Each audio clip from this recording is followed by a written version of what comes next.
प्यारे बच्चों नमस्कार। कैसे हैं आप सभी? उम्मीद कर रहे हैं बहुत अच्छे होंगे। और आप सभी सोशल साइंस के यानी कि सामाजिक विज्ञान की वायरल क्वेश्चन का काफ़ी ज़्यादा इंतजार कर रहे थे कि मंटू सर आप कब हमें वो रिवीजन कराइएगा जो कि 100% हमें प्रथम पाली और द्वितीय पाली में क्वेश्चन पूछे जाएंगे। तो मैं आज आपके साथ आपके सामने आ चुका हूँ यहाँ पे सोशल साइंस को लेकर के, जो कि आपको इसमें ऐसा नहीं कि केवल ऑब्जेक्टिव बताया जाएगा, इसमें आपको सब्जेक्टिव ऑब्जेक्टिव दोनों बताया जाएगा। और ऐसा ऑब्जेक्टिव आपको देखने को मिलेगा जिस तरीके से आप पेपर में लिखते हो वैसा ही आपको सब्जेक्टिव देखने को मिलेगा। मैं एक झलक आपको दिखाना चाहूँगा सब्जेक्टिव का। तो इस झलक इस तरीके से है, देख सकते हो। पहला ही झलक आपने देख लिया। हालांकि ये पहले मैं नहीं बताऊंगा, मैं पहले बताऊंगा भाई आपको क्या ऑब्जेक्टिव क्वेश्चन, जो कि आपके एग्जाम में 40 क्वेश्चन पूछा जाएगा। और आज आपको समझो कि आप ऐसा समझो कि आप एग्जाम हॉल में बैठे हुए हो और आपके सामने पूरे 40 क्वेश्चन आने वाले हैं और वो आपके एग्जाम में पूछे जाएंगे। तो आप उसको कैसे करोगे? एक बार मैं चाहूंगा कि यदि मेरी आवाज आपके कानों के पास अच्छे प्रकार से सुंदर ढंग से यदि पहुंच रही है तो प्लीज सेशन को बता दो कि हाँ सर समझ में ये आ रही है मेरे पास, और एक बार दबा के सेशन को शेयर कर दो अपने दोस्तों साथियों में ताकि सबको पता चल जाए और सभी बच्चे क्लास में जुड़ सके। ठीक है मेरे बच्चों, आइए डन स्टार्ट करते हैं आज की सेशन को बहुत ही सुंदर ढंग से। और यदि आप चैनल को सब्सक्राइब नहीं किए हैं तो जल्दी से आप चैनल को सब्सक्राइब करिए ताकि ये परिवार एक लंबा परिवार हो सके और आपके लिए एक छोटी सी सेलिब्रेशन भी हम चाहते हैं कि हो सके। डन है। तो ये 20 तारीख के दिन आपके पेपर होने वाली है। सभी बच्चे तैयार हैं अपने सबसे पहले ऑब्जेक्टिव करने के लिए, फिर आपको बताऊंगा सब्जेक्टिव। सेशन को दबा के मेरे बच्चे शेयर करना, फटाफट से कर दियो सारे बच्चे, सेशन को शेयर कर दियो। यस, तो चलिए हम बढ़ते हैं सबसे पहले मेरे भाई आपके ऑब्जेक्टिव टाइप क्वेश्चन पे। तो यहाँ पे मेरे बच्चे आपके सामने ऑब्जेक्टिव क्वेश्चन आ चुका है। मैं चाहूंगा कि सबसे पहले आप लोग इसका जवाब दीजिएगा। ऐसा आपको समझना है कि आप एग्जाम हॉल में बैठे हो और आपके सामने ये पेपर आ रहा है। आप प्रथम पाली के बच्चे हैं या फिर द्वितीय पाली के, किस सीटिंग में एग्जाम होने वाली है आप हमें नीचे कमेंट करके जरूर बता दीजिएगा। चलो बहुत कुछ आपके लिए लेकर के मैं आया हूं। अगला क्वेश्चन, सबसे पहला क्वेश्चन कह रहा है मेरे भाई कि यूरोप वासियों के लिए किस देश का साहित्य ज्ञान विज्ञान था वो प्रेरणा स्रोत रहा था? तो आप लोग इसका आंसर कहोगे कि सर यूनान देश का जो था वो यूनान देश का था, वो प्रेरणा स्रोत रहा था। यानी कि ऑप्शन जो हो जाएगा वो ख नंबर जो है मेरे बच्चे वो आपका सही जवाब हो जाएगा। ख का मतलब हो गया आपका बी नंबर। ठीक है, यहाँ पे ख हो या क हो जो भी हो, उससे मतलब नहीं है मेरे बच्चे। मैं क्लास आज आपको पहले इंफॉर्मेशन नहीं दिया था, कुछ भी नहीं दिया था। मैं ये जांचना चाहता था कि क्या हमारे बच्चे हमारे प्रति और अपने एग्जाम के प्रति क्या सभी बच्चे उत्सुक है, अंदर से दहाड़ने के लिए तैयार हैं या नहीं है। तो मैं अचानक आया आपके सामने और बिना इंफॉर्मेशन का देखते हैं आज कितनी बच्चों के साथ आप इस सेशन को शेयर करते हो। मैंने दिखाया कि भाई आपको सब्जेक्टिव भी होने वाली है। दूसरे क्वेश्चन यहाँ पे कह रहा है कि इटली एवं जर्मनी वर्तमान में किस महादेश के अंतर्गत आता है? ये क्वेश्चन आपके एग्जाम में ऐसा समझो कि 100% पूछा जाएगा। तो मेरे बच्चे आप कहोगे कि यूरोप महादेश के अंतर्गत आता है, यानी कि ऑप्शन जो हो जाएगा हम लोग का सी नंबर बिल्कुल सही जवाब हो जाएगा। एक बार सारे बच्चे ईमानदारी पूर्वक सेशन को शेयर करेंगे, आपसे यही निवेदन है। और एक बार चैनल को यदि आप सब्सक्राइब नहीं किए होंगे तो चैनल को सब्सक्राइब करेंगे, क्योंकि आपके लिए प्रत्येक दिन सबसे सब्जेक्टिव ऑब्जेक्टिव संपूर्ण तैयारी के साथ साथ आपकी पीडीएफ भी दिया जा रहा है और आपकी एग्जाम बहुत करीब आ चुकी है। अगला मेरा भाई क्वेश्चन कह रहा है कि रूस में जार का क्या अर्थ होता है? तो रूस में जार का अर्थ होता है रूस का सम्राट होता है। क्या होता है? रूस का सम्राट होता है। और कहाँ ऑप्शन है सर? ऑप्शन दिया गया है B set, sorry D number, यानी कि घ नंबर है ना। डी कहो तो या फिर घ कहे तो ठीक है। डन है। एक बार मेरे भाई सेशन को शेयर करना, चैनल पे पहली बार आए तो सब्सक्राइब जरूर बनिएगा और इस परिवार का हिस्सा जरूर बनिएगा। यदि आपको पूरे बिहार को ऐसा लग रहा है कि मुझे बढ़ाने में, शिक्षित बिहार बनाने में यदि आपका एक योगदान हो सकता है तो वही आपका सब्सक्राइब है। यानी कि आप सब्सक्राइब कर पाओगे तो परिवार मजबूत हो पाएगा, हम मजबूत हो पाएंगे, फिर आपके लिए कुछ कर पाएंगे। साथियों विद्याकुल परिवार पे यानी कि विद्याकुल एप्लीकेशन पे एक मैं टेस्ट सीरीज स्टार्ट कर रहा हूं, जो आपके जिस दिन पेपर होगा उसके एक दिन पहले आपकी एक टेस्ट हो जाएगी। और ऐसा 6 सब्जेक्ट का आपका परीक्षा होगा, तो 6 सब्जेक्ट का टेस्ट होगा और जो बच्चे उसमें विजेता होंगे उन्हें प्राइज भी दिया जाएगा। क्या होगा नहीं होगा बहुत जल्द आपके सामने वो अपडेट मैं आपको दे देने वाला हूं। अगला मेरे भाई क्वेश्चन कह रहा है कि हिंद चीन क्षेत्र में कौन कौन से देश जो है वो आते हैं? ऐसा समझो कि पेपर में आपके एग्जाम में 100% आएगा। तो आप कहोगे कंबोडिया, वियतनाम और लाओस आते हैं। देखते हैं कि ऑप्शन कहाँ है। तो आप कहोगे सर ऑप्शन नंबर जो घ है दिया गया है कि कंबोडिया, वियतनाम और लाओस। लाओस जो है आपका ऑप्शन नंबर सी कहोगे, ये आपका सही जवाब हो जाएगा। एक बार सारे बच्चे हाथ खड़ा करेंगे कि हाँ सर हमारा जवाब जो सही आ रहा है, एक बार बताएंगे जल्दी से। चलो कोई नहीं मेरे बच्चे। कह रहा है एक बच्चा कह रहा है कि मंजिल तो यही थी बस जिंदगी गुजर गई, मंजिल तो यही थी बस जिंदगी गुजर गई, यहां आते आते क्या मिला तुझे, इस दुनिया से अपने ही जला दिए तुझे जाते जाते। क्या सुंदर सी लाइन लिखते हो मेरे भाई, बहुत बढ़िया। चलो आगे बढ़ते हैं मेरे बच्चे, अगले प्रश्न का जवाब देना। सभी बच्चे चैनल को सब्सक्राइब अगर नहीं किए हैं तो कर लेना, लाइक जरूर करना, जिससे अंदर से मेरी एनर्जी बढ़ती है और मैं आपके लिए बहुत अच्छा कर पाता हूं बहुत ही सुंदर ढंग से। अगला मेरे बच्चे क्वेश्चन कर रहे कि वल्लभ भाई पटेल को सरदार की उपाधि किस आंदोलन के दौरान दी गई थी, और आपको मुझे पता है कि आप बखूबी जो है वो आपको पता होगा सर, बारदोली आंदोलन के दौरान दी गई थी, यानी ऑप्शन हो जाएगा सर ए नंबर यानी कि क नंबर। आज इस सेशन में आप लोगों को 40 में 40 क्वेश्चन को आपको ठोकना है। क्या सभी बच्चे तैयार हैं? क्या आप 40 में 40 आज करके जाओगे? मेरे बच्चे बता दो, ऐसा समझो भाई आपकी पेपर ही हो रही है एक तरीके की, है ना। और जो मैं बताऊंगा आपको जवाब देना है, नहीं पता है मैं तो बताऊंगा तो याद कर ही लेना है। अगला मेरे बच्चे कह रहा है कि जनसंख्या का घनत्व सबसे ज्यादा कहां होता है। देखो मेरे बाबू, जनसंख्या के घनत्व की यदि बात करी जाओ तो सबसे ज्यादा जनसंख्या के घनत्व जो होला वो महानगर में होला। कहां वाला, यानी कि सबसे ज्यादा जनसंख्या कहां देखे के मिलेला, गांव में, नगर में ना, महानगर में। यानी कि ऑप्शन हो जाएगा सर महानगर जो है, ऑप्शन नंबर मेरे बाबू डी नंबर था जनबा, बिल्कुल ही सही जवाब हो जाए। ठीक बा, चलो अगले क्वेश्चन की ओर बात करी। चला अगला क्वेश्चन कहा था बाबू कि भारत के लिए पहला फैक्ट्री एक्ट जो है ना वो किस वर्ष पारित किया गया था। भारत के लिए जो है ना पहला फैक्ट्री एक्ट जो है ना किस वर्ष पारित किया था। ये क्वेश्चन तारा एग्जाम खातिर बहुत ही ज्यादा महत्वपूर्ण बा, तो ये आंसर हो जाई तारा ऑप्शन नंबर सी, यानी कि 1881 ईस्वी में पारित कल गई रहे। तो ऑप्शन जो सी बा वो बिल्कुल जवाब सही हो जाए। एक बार जल्दी से जोरदार तरीके से सेशन को शेयर करिएगा, ठीक है। सर ये तो बहुत इजी क्वेश्चन है मेरे बच्चे, ये बहुत इजी क्वेश्चन तुम्हारे देखने से लग रहा है क्योंकि तुमने पढ़ लिया। अच्छा ये बात ऐसा सोचो कि तुम 9th क्लास में थे और ये क्वेश्चन तुमसे ये पूछा जाता तो तुम क्या कह सकते थे कि इजी है। भाई इजी देखो कुछ नहीं होता और कठिन कुछ नहीं होता है मेरे भाई, ध्यान से सुनना।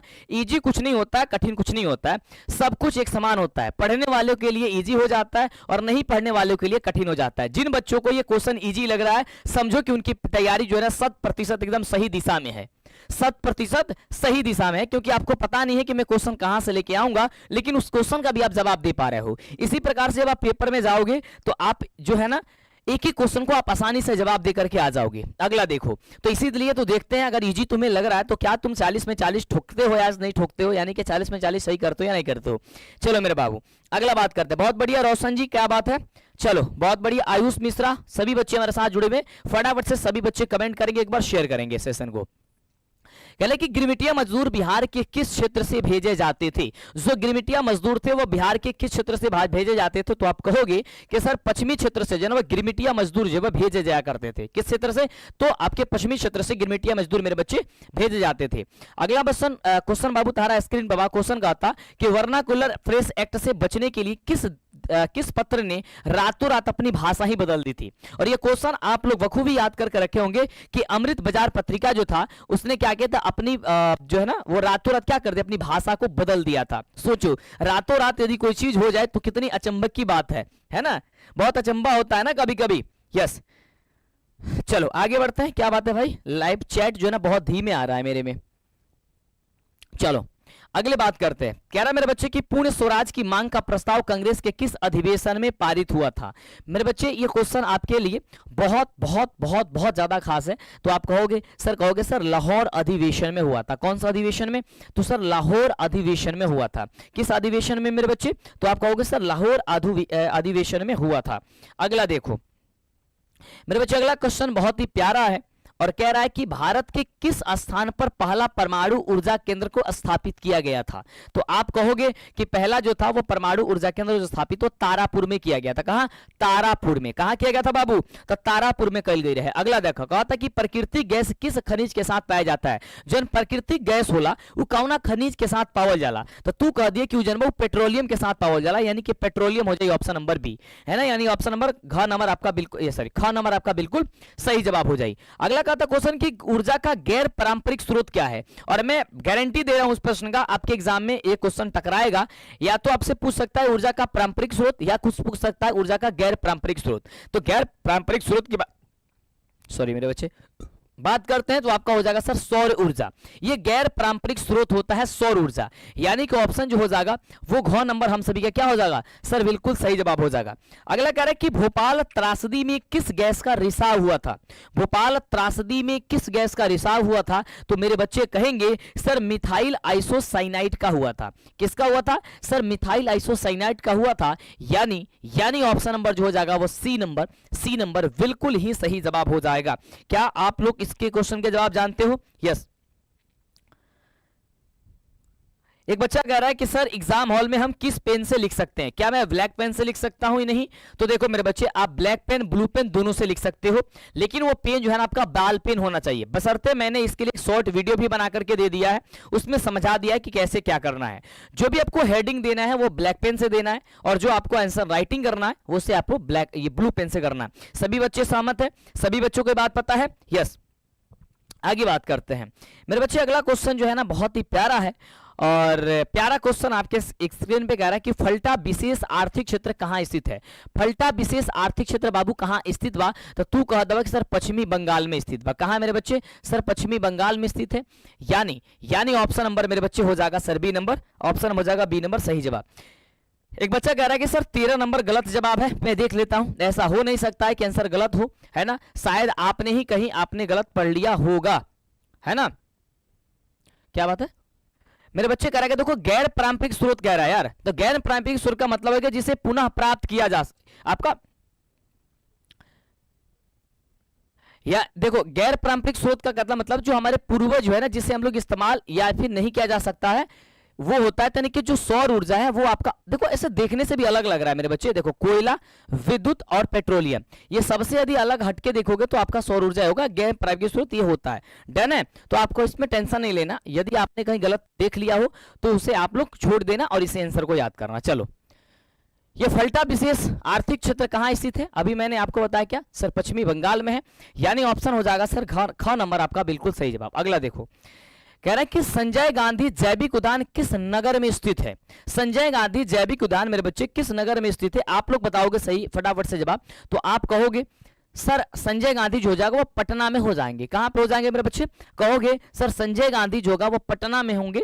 यानी कि संजय गांधी जैविक उद्यान जो कहां है, तो बाबू कह दिया पटना में। बात 40 में 40 आपको करना, क्लास में कंटिन्यू बने रहना है। कितने बच्चे टेस्ट देने के लिए तैयार हैं? भाई आप सभी के सभी बच्चे विद्याकुल एप्लीकेशन को डाउनलोड कर लो, क्योंकि आपके एग्जाम से पहले प्रत्येक दिन, अगर एग्जाम कल होगा तो आज आपका टेस्ट हम लेंगे, और इसी तरीके से 5 या 6 सब्जेक्ट जो भी है आपका, उसका पूरी फाइनल आप टेस्ट दोगे, और अंतिम समय में आपका रिजल्ट जैसे बिहार बोर्ड जारी करेगा वैसे हम जारी करेंगे, ले करके आएंगे, और उसमें लाखों बच्चे शामिल हो रहे हैं। और उसमें यदि आप बेहतर करते हैं तो जैसे बिहार बोर्ड आपको टॉपर को, यानी जो टॉपर बच्चे को सम्मानित करते हैं यानी दे करके, वो हम भी करेंगे, और बिहार बोर्ड में जो बच्चे टॉप करेंगे उन्हें भी तो हम करेंगे। लेकिन एक अलग से मैं एक टेस्ट सीरीज लेकर के आ रहा हूं, जिसमें आप एग्जाम देने से पहले अपने आप को जांच सकते हो। सही बात है। चलो, कह रहा है कि मंदार हिल किस जिला में स्थित है? तो आप कहोगे सर मंदार हिल जो है ना वो बक्सर में स्थित है। कहां? बक्सर नहीं, बांका में है। ठीक है मेरे बच्चे, क्या हो जाएगा सर बांका, बक्सर में तो है नहीं। मंदार झील हिल जो है ना वो सॉरी बांका में है। ठीक है, क्या है?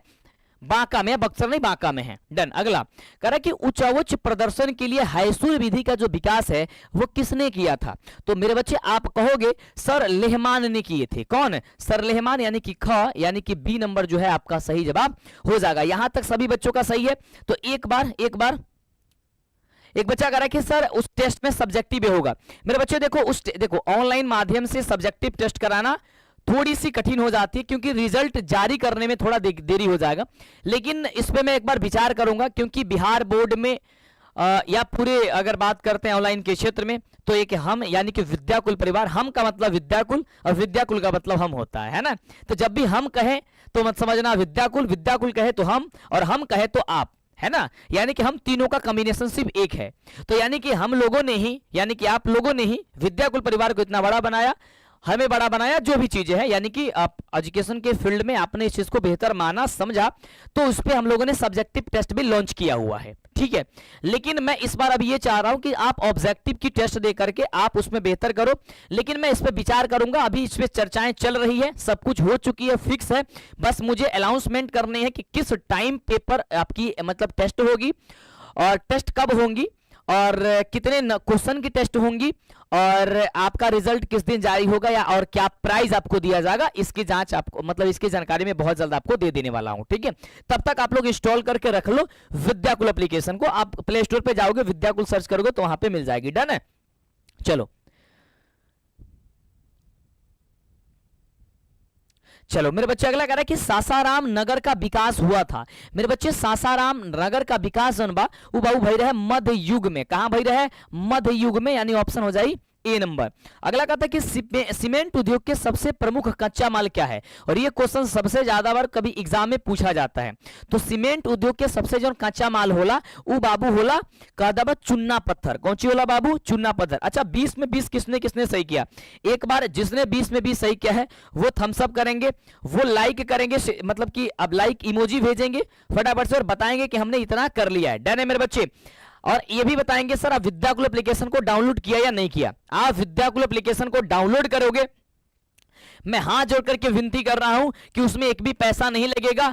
आप फ्री में, टेस्ट का मतलब आपकी परीक्षा होंगी, यानी कि एग्जाम से पहले परीक्षा, एग्जाम से पहले परीक्षा, जिससे अपने आप को तुम जांच सको एग्जाम से एक दिन पहले ही। और एक दिन पहले यदि जांच लेते हो तो समझो कि क्वेश्चन देखने का लेवल तुम्हें पता चल जाएगा, क्योंकि क्वेश्चन तो उसी टाइप का आएगा। तो आपको यदि कई मिस्टेक लगेगा किसी क्वेश्चन में तो आप अच्छे से रिवीजन करके प्रिपेयर होकर के अच्छे से दे सकते हो। तो ये बहुत अच्छी बात है, इसके लिए तो ताली आपको होनी चाहिए।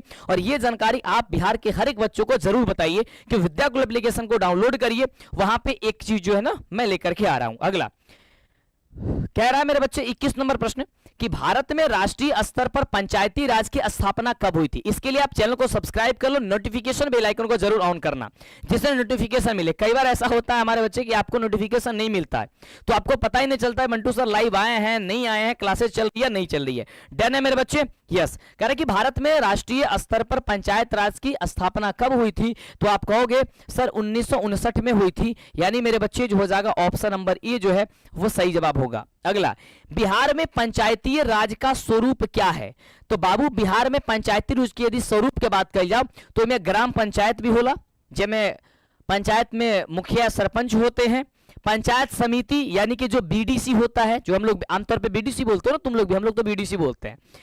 एक होते हैं सर जिला परिषद, यानी कि सभी का होता है, यानी कि इनमें से सभी हो जाएगा सर, ऑप्शन नंबर डी हो जाएगा। जब भी पंचायती चुनाव की बात किया जाता है तो इन लोगों का चयन किया जाता है। ग्राम पंचायत है ना, ग्राम पंचायत में आपको पंचायत जो सरपंच होती है उनकी भी चुनाव होती है, या फिर सरपंच कई जगह मुखिया बोला जाता है। ठीक है, तो हम लोगों के बिहार में तो अक्सर क्या है ना मुखिया बोला जाता है, लेकिन उत्तर प्रदेश में इसे सरपंच बोला जाता है ज्यादातर, है ना, यही बोला जाता है ना, या फिर प्रधान बोला जाता है। सरपंच कई बार मुखिया को प्रधान भी बोला जाता है, सरपंच भी कई जगह केवल सरपंच ही होते हैं, अलग अलग जगह पे इसका किया जाता है। यानी कि ग्राम पंचायत, पंचायत समिति यानी कि वीडीसी, जिला परिषद आपका होती है, यानी कि इनमें से सभी हो जाएगा।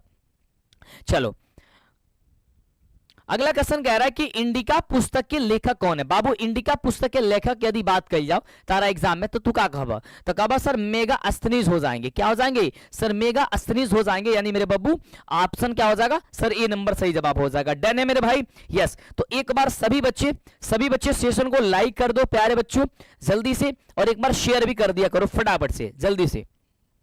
आगे 24 नंबर फिर सब्जेक्टिव की ओर बढ़ेंगे। कह रहे कि भारत में सर्वप्रथम नगर निगम की शुरुआत कब की गई है, ये बताओ। तो बाबू अगर बात कर जाओ सबसे पहले सर्वप्रथम नगर निगम की स्थापना के, तो बाबू हो जाए चेन्नई। क्या हो जाए बाबू? चेन्नई हो जाए। अगला कहता कि संघ सरकार के उदाहरण, अगर संघ सरकार के उदाहरण की यदि बात कही जाओ तो क्या हो जाए सर? संघ सरकार हो जाए अमेरिका, यानी ऑप्शन जो ए नंबर बा उ तहार बाबू बिल्कुल ही सही जवाब हो जाए। ठीक बा?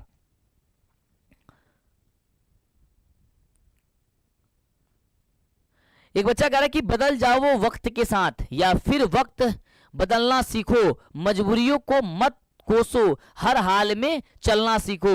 बदल जाओ वो वक्त के साथ, या फिर वक्त बदलना सीखो, मजबूरियों को मत कोसो और हालातों में क्या करो भाई? चलना सीखो। यानी कि जब भी किसी भी प्रकार की, इसका अर्थ यह है कि अगर आपके पास कोई मजबूरी आ रही है, कोई परेशानी है, जैसे आजकल आप पढ़ रहे हो तो आपको बड़ी परेशानी आ रही होंगी, लग रहा होगा भाई ये पढ़े कि ना पढ़े, ऐसा हो रहा है? किसको किसको हो रहा है ये भाई? जब भी पेपर में देने बैठो तो समझ में नहीं आता। इस पीरियड में तो जब 2 दिन 3 दिन एग्जाम रहता है ना, तो ये समझ में नहीं आता है कौन सा सब्जेक्ट पढ़े कौन सा सब्जेक्ट छोड़ दें, क्या पढ़े ना पढ़े। इतना मतलब आदमी परेशान हो जाता है, व्यक्ति बच्चे परेशान हो जाते हैं। और देखो स्टूडेंट लाइफ का, जीवन का ये एक तप होता है, अध्ययन जो होता है वो स्टूडेंट का एक तप होता है, तपस्या होती है। और जब अंतिम पड़ाव आ जाता है, जैसे अब इस समय आया हुआ है, तो सभी के सभी बच्चे क्या है, एकदम परेशान हैं। सभी के सभी बच्चे क्या है भाई, परेशान हैं कि मैं जो है वो क्या पढ़ूं ना पढ़ूं, समझ में नहीं आ रहा है। सबको ऐसा हो रहा है कि नहीं हो रहा है ना। लेकिन इससे थोड़ा सा भी मेरे बच्चे इसमें क्या होना है सर, विचलित नहीं होना है। डन है मेरे भाई, इससे आपको थोड़ा सा भी विचलित नहीं होना है, आपको बेहतर प्रदर्शन करना है, आपको बेहतर करना है। डन है, ठीक है मेरे भाई, डन है। चलो आगे बढ़ते हैं। कह रहा है कि चिपको आंदोलन का प्रारंभ किस राज्य से हुआ। चिपको आंदोलन का प्रारंभ जो है वो मेरे बच्चे किस राज्य से हुआ, तो आप कहोगे सर उत्तराखंड से हुआ था। किससे हुआ था मेरे बच्चे, कहोगे सर उत्तराखंड से, यानी कि ऑप्शन नंबर डी होगा। अगला देखो, कह रहा है कि नर्मदा बचाओ आंदोलन संबंधित है। बाबू नर्मदा बचाओ आंदोलन केकरा से संबंधित बा, तो तू कहबा कि नर्मदा बचाओ आंदोलन जो है ना वो पर्यावरण से संबंधित है, यानी ऑप्शन जो हो जाएगा वो मेरे बच्चे हो जाएगा ए नंबर आपका। बिल्कुल बिल्कुल मेरे भाई, बिल्कुल मेरे भाई सही जवाब। अगला कहता है कि सूचना का अधिकार कानून कब लागू हुआ था, तो सूचना के अधिकार जो कानून बा वो कब लागू भय रहे, तो 2005 ईस्वी में। कब, तो 2005 में। कब हुआ था, तो 2005, यानी कि बी, यानी कि वही आप कह सकते हो सर ख नंबर। अगला देखा 29 नंबर क्वेश्चन। क्वेश्चन कहा था कि बिहार में संपूर्ण क्रांति का नेतृत्व किसने किया था। बहुत बढ़िया सुंदर क्वेश्चन है। तो आप कहोगे सर जयप्रकाश नारायण ने किया था। कौन किए थे सर, जयप्रकाश नारायण ने किया था, यानी ऑप्शन जो हो जाएगा सर डी नंबर जो दिया गया वो आपका सही जवाब होगा। अगला कह रहा है कि निम्न को प्राथमिक क्षेत्र कहा जाता है। अब देखो ये तीन क्षेत्रों में बांटा गया होता है। एक होता है सर प्राथमिक क्षेत्र, एक होता है द्वितीय क्षेत्र, एक होता है तृतीय क्षेत्र। तृतीय क्षेत्र को सेवा क्षेत्र कहते हैं। ये क्वेश्चन आ सकता है आपके बोर्ड एग्जाम में कि तृतीय क्षेत्र को क्या कहा जा सकता है, या तृतीय क्षेत्र का अन्य नाम क्या है। तो मेरे बच्चे क्या कहोगे, जल्दी से मेरे बच्चे कमेंट करोगे सर तृतीय क्षेत्र के अन्य एक नाम क्या है। तो अभी मैंने आपको कहा भी कि सर सेवा क्षेत्र होता है। चलो, और द्वितीय क्षेत्र की मैं बात करता हूं तो क्या होगा, द्वितीय क्षेत्र का एक अन्य नाम के मेरे बच्चे यदि मैं बात करता हूं, एक बार सारे बच्चे लाइक करना सेशन को और शेयर करना। द्वितीय क्षेत्र की यदि मेरे बच्चे मैं बात करता हूं द्वितीय क्षेत्र की, तो अब क्या कहोगे सर, द्वितीय क्षेत्र का औद्योगिक क्षेत्र है ना, उसे औद्योगिक क्षेत्र कहा जाता है। प्रथम जो प्राथमिक क्षेत्र होता है उसमें कृषि से संबंधित कार्य होते हैं। जैसे कि मान लो कि ये तीन क्षेत्र में, देखो तीन क्षेत्र में बांटा गया। एक होता है प्राथमिक, क्या होता है, एक होता है प्राथमिक क्षेत्र होता है, एक होता है आपका द्वितीय क्षेत्र होता है, और एक होता आपका तृतीय क्षेत्र होता है। इसको समझ लेना, ठीक है। तृतीय क्षेत्र को सेवा क्षेत्र कहा जाता है, मतलब जिसके अंतर्गत सेवा प्रदान किया जाए। जैसे मान लो बैंकिंग है, आपको सुविधा मिलती है तो ये आपका सेवा के अंतर्गत आता है, ठीक है। द्वितीय क्षेत्र को कहते हैं सर औद्योगिक क्षेत्र, मतलब कि जिसमें उद्योग धंधा आता है ना, उसे औद्योगिक क्षेत्र के अंतर्गत रखते हैं, यानी कि द्वितीय क्षेत्र के अंतर्गत। एक होता है सर प्राथमिक क्षेत्र। प्राथमिक क्षेत्र का मतलब कि जो कृषि से जुड़ी हुई कार्य है, जैसे कि कृषि से जुड़ी कोई भी कार्य, जैसे मुर्गी पालन, मछली पालन, है ना, कृषि से संबंधित कोई कार्य हो गया, ये सबके सब प्राथमिक क्षेत्र के अंतर्गत आते हैं। तो ये आपको क्लियर होना चाहिए। इसमें कह रहा है कि निम्नलिखित में प्राथमिक क्षेत्र तब कौन है, तो मेरे बच्चे आप तो इजीली समझ गए हो सर, मछली पालन जो हो जाएगा मेरे बच्चे, मछली जो पालन हो जाएगा क्या हो जाएगा, ठीक है, क्या हो जाएगा सर, मछली पालन हो जाएगा। अगला कह रहे कि योजना आयोग का अध्यक्ष कौन होता है। जो योजना आयोग होता है उसका अध्यक्ष कौन होता है, तो आप कहोगे सर योजना आयोग का अध्यक्ष जो है ना वो आपका प्रधानमंत्री होते हैं। कौन होते हैं, पीएम होते हैं, प्रधानमंत्री होते हैं, यानी ऑप्शन क्या हो जाएगा, ये पीएम होते हैं, यानी कि ऑप्शन हो जाएगा सर ख नंबर। कहा था क्वेश्चन बाबू कि भारत में वित्तीय वर्ष होता है, वित्तीय वर्ष कब होला। जो वित्तीय वर्ष के यदि नाम कही जाओ कि वित्तीय वर्ष कब होला, तो कह के कब नाम देबा, तो तू कहबा 1 अप्रैल से 31 मार्च तक, ठीक है। क्या कहोगे सर, 1 अप्रैल से स्टार्टिंग होता है और 31 मार्च तक जाता है, सही है। क्या होता है सर, पहले स्टार्ट करना है आप 1 अप्रैल, बाबू एकदम ध्यान देकर के रखेगा, क्या होला सर 1 अप्रैल हो रहा है, ठीक बा।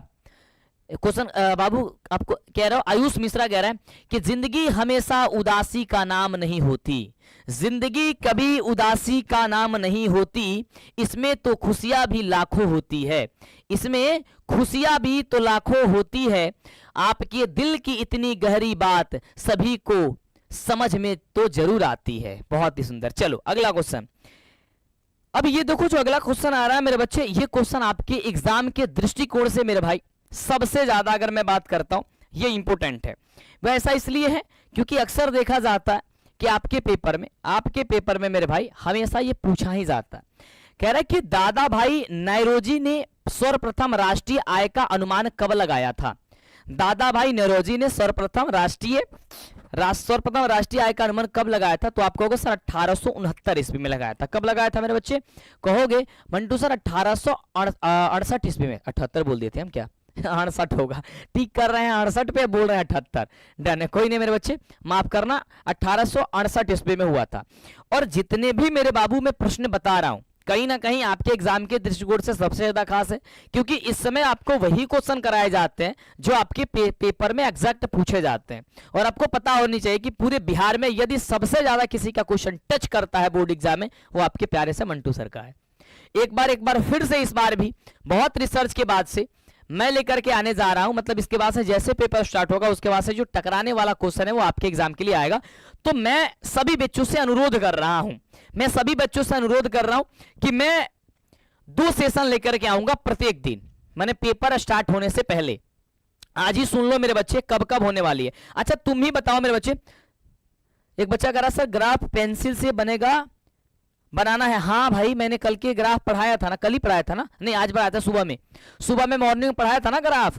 वो ग्राफ पेंसिल से बनानी है, ठीक है, पेंसिल से बनानी है। ग्राफ का सॉल्यूशन आप पेन से कर सकते हो, वहां तो सही है, लेकिन पेंसिल से बनानी है मेरे बच्चे। इस बार भी 2 क्लास कम से कम मैं लेकर के आऊंगा, एक शाम में क्लास होगी और एक सुबह क्लास होगी, दोनों विद्यार्थियों के लिए। वो प्रथम पाली में पेपर दे रहे हैं या द्वितीय पाली में दे रहे हैं। कब क्लास होंगी?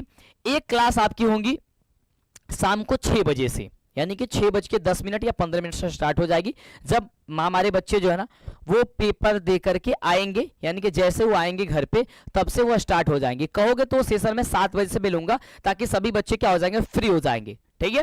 यानी कि एक क्लास आपकी शाम को चलेंगी। आप ही लोग बताओ कि सर कितने बजे लीजिएगा? पेपर तुम लोग को 5 बजे खत्म हो जाएंगे। पानी देना भाई।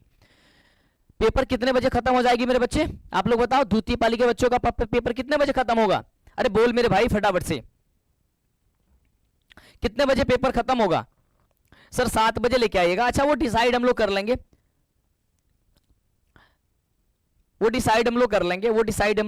ठीक है। 7 बजे या 6 बजे जो आपकी क्लास आएंगी, जो कि मैं आपको, यानी कि आपको पता होनी चाहिए, इस बात की जानकारी होनी चाहिए कि बिहार में यदि सबसे ज्यादा किसी का क्वेश्चन टच करता है तो कौन है? वो आपके प्यारे मंटू सर है ना, क्योंकि बहुत मेहनत के बाद वो चीजें आती है। डन है। तो एक बार फिर से क्वेश्चन टच करने वाला इस बोर्ड एग्जाम में मैं प्रूफ के साथ बात करता हूं, और एक बार फिर से मैं प्रूफ दिखाऊंगा कि मैं जो पढ़ाया वो आया कि नहीं आया, जरूर आएगा। अगला क्वेश्चन कह रहा है, तो आप लोग तैयार है ना? एक सुबह भोरे में क्लास होंगी, यानी कि या तो 4 बजे नहीं तो सुबह 3 बजे, ठीक है। तो मैं 2 अभी टाइमिंग फिक्स नहीं कर रहा हूं, है ना। बहुत सारे बच्चों का आ रहा है कि सर शाम को 7 बजे से लीजिए, ठीक है। कुछ बच्चों का आ रहा है कि सर शाम को 6 बजे से लीजिए। देखो मैं रिक्वेस्ट कर रहा हूं कि जब मैं क्लास में आऊं पेपर के एक दिन पहले, तो जैसा कि तुम्हें पता होनी चाहिए कि बिहार में सबसे ज्यादा यदि किसी का क्वेश्चन टच करता हो तो हमारा होता है, तो वो जरूर देंगे आपको। तो क्लास के एक दिन पहले जो क्लास होंगी, है ना, सुबह में और शाम में 2 क्लासेस होंगी, उस 2 क्लास को भूल के भी नहीं छोड़ देना है ना, ये बात ध्यान रखना। मुद्रा के क्या कार्य? तो सारे बच्चे आज से ही इंतजार करते रहो कि क्लासों आएंगी और कैसे आपको पढ़ना होगा। मुद्रा के कार्य क्या है? मुद्रा के कार्य क्या है? देखो मेरे बच्चे, मापन करना, संचयन करना, भुगतान करना, इनमें से सभी, ये सभी हो जाएंगे। डन है। कह रहा है मेरे बच्चे अगला कि भारत की वित्तीय राजधानी किस शहर को कहा जाता है? ये बड़ी ही प्यारा सा क्वेश्चन है। तो भारत की वित्तीय राजधानी की जो होती है वो क्या होती है? सर मुंबई को कहा जाता है। बहुत बढ़िया। एक बच्चा जो है ना डेली एक ही शायरी लिखता है यार, अच्छा नहीं लगता यार, है ना। मजाक कर रहा, चेंज कर दो यार शायरी कुछ। ये तो लाइन मेरी थे ना, आप लोगों ने कहा था, मैंने पढ़ा था, बहुत अच्छी लाइन, आप लोगों ने इसे इसे इसे प्यार दिया था बहुत अच्छे, इंस्टाग्राम पे भी। अच्छा हाँ यार, तुम लोग इंस्टाग्राम पे मुझे फॉलो किए हो? नहीं किए हो ना, जा करके कर लो यार। इंस्टाग्राम पे सारी बच्चे मेरे को सर्च करो मंटू सर, इंस्टाग्राम पे सभी के सभी बच्चे सर्च करेंगे मंटू सर, क्योंकि वहां पे भी बहुत सारी इंफॉर्मेशन आपको मैं देना शुरू करूंगा, ठीक है। सभी बच्चे फॉलो कर लेना, इंस्टाग्राम पे सर्च करना मंटू सर विद्याकुल या मंटू सर, ठीक है, जो भी सर्च करोगे आ जाएगा मंटू सर विद्याकुल के नाम से। डन है। एक बच्चा कह रहा है कि काम करो ऐसा कि पहचान बन जाए, हर कदम चलो कि ऐसा निशान बन जाए, यहाँ जिंदगी तो हर कोई काट लेता है मेरे दोस्त, लेकिन जिंदगी जियो इस कदर की मिसाल बन जाए। मिसाल बनेगा, इस बार भी मिसाल बनेगा। और एक चीज बहुत सुंदर सी बात है भाई, इंस्टाग्राम पे मेरी पहली एक ऐसी रील है जो 1 मिलियन गई हुई है ना, तो आप जरूर जा करके उसे देख लेना आप लोग भी, ठीक है। और इसे लाइक शेयर करना भाई, सभी बच्चे फॉलो कर लेना मुझे इंस्टाग्राम पर। हाँ व्हाट्सएप पे यार सारे के सारे बच्चे फॉलो नहीं किए हुए और फिर कहते हैं सर वायरल क्वेश्चन कहाँ मिलेगा, व्हाट्सएप पे, समझ रहे हो। व्हाट्सएप पे यानी कि वायरल क्वेश्चन का मतलब परीक्षा से पहले जो मैं कराऊंगा या कोई भी पीडीएफ वगैरह मैं दे रहा हूं तो व्हाट्सएप पे मिलेगा। अब व्हाट्सएप पे कहोगे सर कैसे ज्वाइन हो, यही गलती हो जाती है। डिस्क्रिप्शन कमेंट बॉक्स में लिंक दिया रहता है, मेरे बच्चे उससे ज्वाइन हो जाना, तुम है ना, तुम मेरे बच्चे ज्वाइन हो जाना फटाफट से। सभी के सभी बच्चे क्या हो जाओगे सर, ज्वाइन हो जाओगे, ठीक है। सभी बच्चे ज्वाइन हो, उसमें 90,000 से ज्यादा बच्चे ज्वाइन है, लेकिन मैं चाह रहा हूं कि जल्दी से उसे कंप्लीट कर दो। और इस चैनल को यार अभी सब्सक्राइब नहीं किए हो तो कब कैसे क्लास मिलेगी, छूट जाएगी मेरे भाई, जल्दी से कर लो। कह रहा है कि कौन बीमारू राज्य नहीं है, इसमें से बीमारू राज्य कौन नहीं है, तो आप देखो बिहार हम लोग का सबसे पहला नाम है, तो ये बीमारू राज्य है ना। और इसे ही तुम्हें भविष्य में जीवन में जाकर के ये नाम के श्रेणी से हटाना है, कुछ ऐसा काम करना है कि बीमारू राज्य के नाम में यह शामिल ना हो, है ना। उड़ीसा भी है आपका, मध्य प्रदेश भी है, यानी कि देखो बी से बिहार है आपका, और एम से मध्य प्रदेश भी है, और इसमें देखो कर्नाटक जो है ना के वाला नहीं है, यानी कि यही वाला आपका क्या हो जाएगा सर, सी नंबर जवाब हो जाएगा सी नंबर, यानी कि ये बीमारू राज्य नहीं है।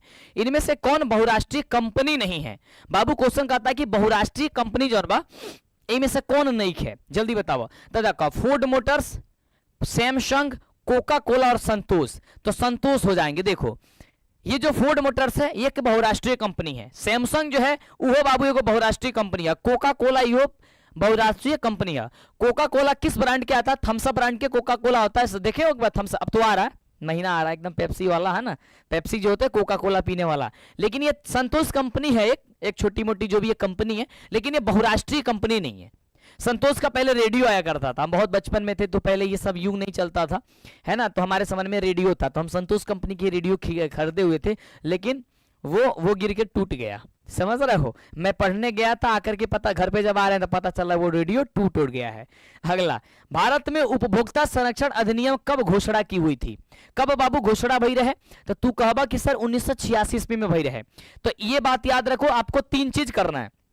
पहला, इस चैनल को सब्सक्राइब कर लो ताकि अब एग्जाम से एक दिन पहले आपकी क्लासेस है वो आपको मिल सके। दूसरा, व्हाट्सएप को फॉलो कर लो सारे बच्चे, और इंस्टाग्राम पे जाकर के फॉलो कर लो, लिंक आपको कमेंट बॉक्स में मिल जाएगी इसके बाद भी, है ना। या फिर आप गूगल पे जाओगे, मंटू सर सर्च करना, क्या करोगे, गूगल पे जाओगे, गूगल समझ रहे हो, गूगल पे जाओगे, सर्च करोगे मंटू सर, तो वहां पे तुम्हें ऑब्जेक्टिव सब्जेक्टिव वहां पे सब कुछ मिल जाएगा, और कोने में कर्नर में आएगा व्हाट्सअप ऐसे दिखेगा व्हाट्सअप, है ना, तो उस पर खटाक देना क्लिक करोगे तो आपको व्हाट्सएप पे पहुंचाएगा और मेरे चैनल पे आ जाएगा, ठीक है। और वहां पे एक ऊपर दिखेगा फॉलो वाला, फॉलो करना, उसका नोटिफिकेशन मिलेगा, खट देना दबा देना, है ना, सारे बच्चे ज्वाइन हो जाओगे। सही बात है, क्या करोगे, खट देना दबाओगे, सारे के सारे बच्चे उसमें ज्वाइन हो जाओगे, तो जरूर ज्वाइन हो जाएगा व्हाट्सएप से, डन है। और हाँ, विद्याकुल एप्लीकेशन को यदि जितने बच्चे डाउनलोड नहीं किए वो सभी बच्चे डाउनलोड करेंगे, सबको आप बताओगे कि बहुत जल्दी आपकी लाइव होने वाली है, मेरे बच्चे। विद्याकुल एप्लीकेशन पे एक दिन, परीक्षा के एक दिन पहले आपकी टेस्ट होंगी, और उस टेस्ट को यदि आप टॉपर बनते हो, उस टेस्ट में टॉपर बनते हो, तो आपको प्राइज भी दिया जाएगा, यानी हम आपको प्राइज भी देंगे। सिंतु कुमार बोल रहे हैं कि सर मेरा सेंटर जमुई गया है, क्या आप हमारे सेंटर पे आएंगे। मेरे बच्चे, इस वर्ष मेरी प्रयास रहेगी कि मैं कुछ सेंटर पे पहुंच सकूं, मैं कोशिश करूंगा, लेकिन एग्जाम ऐसी तरीके से बिहार बोर्ड ने जारी करता है जिसके कारण हम लोग एकदम पीछे आ जाते हैं, समझ रहे हो। पिसाने का मतलब एकदम हमने के पिसा जाने से मतलब एगो क्लास खत्म कैला के बाद से दूसरा क्लास के तैयारी में जुटे के पड़ेला ना, तार एग्जाम छूट जाई, अब यही तुम्हें गैप रहता है ना, तो तुम्हें भी अच्छा ये बता, अच्छा कौन कौन ये बच्चा मानता है कि सर बिहार बोर्ड एग्जाम कम से कम गैप लेकर के करे यार, जैसे यूपी में होता है 3-3 दिन 4-4 दिन, एक सप्ताह के बाद एक पेपर होता है। माने आज पेपर हो गई ना, तो एगो 7 दिन के बाद पेपर हुई, फिर एगो 7 दिन के या 4 दिन के या 3 दिन के बाद पेपर हुई। तो इस तरीके से कौन कौन चाहता है? मुझे भी ऐसा लगता है यार कुछ ना राहत देना चाहिए यार। एक जैसे बच्चा पेपर दे के आता है तब तक दूसरा बोझ एकदम सर पर, अरे भाई अब तो कल पेपर एक और है, चलो देना। लेकिन कई मायने में भी सही है, चलो 7 दिन में टेंशन खत्म हो जाता, शांति मिल गया भाई। 5 दिन 6 दिन पेपर देना है, उसके बाद से भाई शांति लग रेगुलर दे दो, सो भाई एकदम घोड़ा बेच के सो, बढ़िया से सो, है ना, उससे कोई मतलब नहीं है। लेकिन कई मायने में ये हो जाता है कि थोड़ी सी तो मौका देनी चाहिए, ताकि बच्चा जब एक पेपर दे के आए तो उसको पैटर्न समझ में आ पाए और अगले सब्जेक्ट की तैयारी वो अच्छे से प्रिपेयर कर सके, और टीचर भी अच्छे से प्रिपेयर करा सके, उन्हें समझा सके। क्योंकि देखो ऐसा क्या होता है ना कि कई बार जब पेपर जैसे हिंदी की होगी, तो मुझे मैथ की पेपर को क्या होगा बहुत बढ़िया से आप समझना होगा हिंदी के पेपर को देख करके कि क्वेश्चन कहां कहां से उठाया है, ठीक है। तो मैं मैथ के पेपर को तैयार करूंगा, तो उतना जल्दी तैयार करने में हमें बड़ी तकलीफ हो जाती है, लेकिन फिर भी इतनी प्रयास करते हैं कि आप देखते हो पेपर में 100 पे 100 पेपर लड़ी जाता है ना। अब 100 पे 100 कहने का मतलब अर्थ ये है कि अगर आपको सोशल साइंस में 80 क्वेश्चन आएंगे तो इजीली आप 40 क्वेश्चन का जवाब देकर के जरूर आओगे। कोई ऐसा बच्चा नहीं कहेगा कि मैं सर 80 में 40 नहीं किया हूं। आप जरूर, मैं गारंटी इस बात की दे रहा हूं, सर मेरी सेशन अगर तुम देख लिए तो 40 करके तो जरूर आ जाओगे। और आपका सब्जेक्टिव जो पूछा जाएगा, जितने भी आधे, मान लो कि 10 क्वेश्चन पूछ रहा है, उसमें से 5 बनाना होता है, तो 5 जरूर बना के आओगे। इतनी रिसर्च करके हम बैठे होते हैं, इसीलिए तो दावे ठोक के कहते हैं भाई दिखा देंगे लड़ा करके क्वेश्चन। लड़ने वाली बातें करते हो ना, दिखाएंगे लड़ा करके, है ना।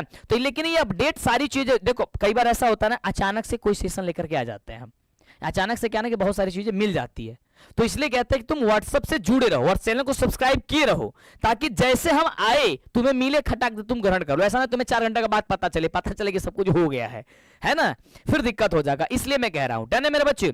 तो सब लोग का हेल्प कर लेना। देखो 39 नंबर क्वेश्चन कह रहा है कि महासागर के तली पर होने वाला कंपन को किस नाम से जाना जाता है। इस वीडियो को समाप्त होगा ना तो उसके कमेंट बॉक्स में व्हाट्सएप का लिंक मिल जाएगा, या फिर डिस्क्रिप्शन में भी होगा, है ना, वो ढूंढोगे मिल जाएगा। यह सबसे इजी प्रोसेस मैंने बताया कि सारे बच्चे चले जाओ गूगल पे सर्च कर लो मंटू सर, एक वेबसाइट आएगी उस पर खोलना, डीएलएस एजुकेशन के नाम से, उस पर जाओगे और उस पर जाओगे तो एक आपका व्हाट्सएप का दिखेगा इंडिकेट, उस पर दबाओगे और आप आसानी से फॉलो कर लोगे। डन है, चलो तो कर लेना। कह रहे कि महासागर के तली पर, देखो बाबू जब महासागर के तली पर के बात कही जाए, महासागर के तली पर, तो महासागर के तली पर बात कही जाए तो क्या हो जाए, उस सुनामी के नाम से जानल जाए। क्या होगा मेरे बच्चे? कहोगे सर वो सुनामी हो जाएगा। क्या होगा मेरे बच्चे? उसे हम लोग सुनामी के नाम से जानेंगे। सही बात है, यस मंटू सर। अगला कहता कि मलबे के नीचे दबे हुए लोगों को पता लगाने के लिए किस यंत्र की मदद ली जाती है। अगर मलबे के नीचे दब जाते हैं लोग, उसको पता लगाने के लिए कहता है सर इंफ्रारेड कैमरे की प्रयोग किया जाता है, यानी ऑप्शन हो जाएगा सर बी नंबर। तो इस तरीके से ये पूरे 40 क्वेश्चन समाप्त होता है, और अब आपकी जारी होंगी, मतलब आपके सामने लेके आएंगे कि सर सब्जेक्टिव क्वेश्चन। डन है, सब्जेक्टिव क्वेश्चन। तब तक ताली के साथ स्वागत करो सब्जेक्टिव क्वेश्चन के, मैं पानी पी लूं और आपके सामने मैं सब्जेक्टिव लेकर के आऊं। डन है भाई, जब से मेरी तबीयत खराब हुई तब से सबसे ज्यादा प्यास ही लग रहा है, पता ना क्या है। मैं बहुत ज्यादा पानी पी रहा हूं यार, लेके आओ पानी, लेके आओ फटाफट से फिर से, ठीक है।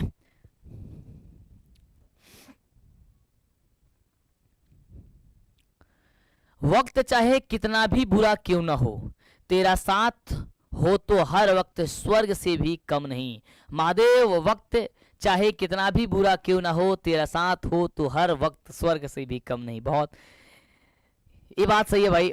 और मैं प्रभु महादेव की बहुत बड़ा एक भक्त हूँ। मैं महादेव को बहुत मानता हूँ, है ना, बहुत मानता हूँ भाई। अगर भगवान की कृपा अगर होंगी ना अगर इंसान पे, तो पल भर में आएगा। हम लोग को कहावत होता है कि तिल भर में 9 लाख, ऐसे होता है ना, कोई तिल भर में 9 लाख ऐसे कुछ होता है एक, वो वर्ड बोला जाता है। पता नहीं अचानक से क्या हो जाएगा, इसका कोई अंदाजा नहीं होता है। राजा से रंक बनने में और रंक से राजा बनने में एक देर नहीं लगती है ना। उसी प्रकार से आप कभी भी निराश और हताश मत हो। ऐसा हो सकता है मेरे बच्चे कि तुम जो इस समय पढ़ रहे हो, तुम्हें लग रहा है कि मैं पेपर में अच्छा नहीं कर पाऊंगा क्योंकि मुझे यही याद है, तो हो सकता है पेपर में कहीं तुमसे वही पूछा जाए, किसी और से वो दूसरा पूछा जाए जो आपसे वो ना पूछा जाए पेपर में, जो आपको याद ही नहीं है। कुछ भी हो सकता है ना मेरे भाई, कुछ भी हो सकता है, समझ रहे हो ये बात? कुछ भी हो सकता है। सर मेरे पैर में मोच आ गया है, पैर में पट्टी लगा लगा है, क्या सेंटर में जाने देगा? ये तो बहुत बुरा हुई है मेरे बच्चे आपके साथ में, लेकिन आप बिल्कुल परेशान मत हो। कहाँ सेंटर पड़ा है भाई? जाओगे तुम जरूर, एक बार मुझे बताओ सेंटर जहाँ पड़ी है। अगर मेरे आसपास होगा तो मैं जरूर तुम्हारे पास पहुंचूंगा, अगर ऐसी तकलीफ है तो, है ना। और तुम सेंटर में जा पाओगे, इसके लिए कोई दिक्कत नहीं है, ठीक है। तुमको एक अलग बेंच पे या अलग जगह तुम्हें बैठाया जाएगा, उस तरीके से तुम्हें हर एक सुविधाएं मिलेंगी। तुम परेशान मत होना, तुम्हारी पेपर होंगी, तुम पढ़ाई छोड़ना मत, सही बात है। देखो अगर किसी प्रकार की तकलीफ होती है तो बिहार बोर्ड या कोई भी बोर्ड हो या कभी भी एग्जाम होते हो, एग्जाम में भी आपके एक दो, देखो कोई व्यक्ति अगर जेल चला जाता है ना, उसमें भी पेपर देने जाया जाता है, उसमें पेपर को रोका नहीं जाता है कहीं पे भी। तुम जाओगे, तुम्हारी पेपर होगी, तुम डरना मत, ठीक है।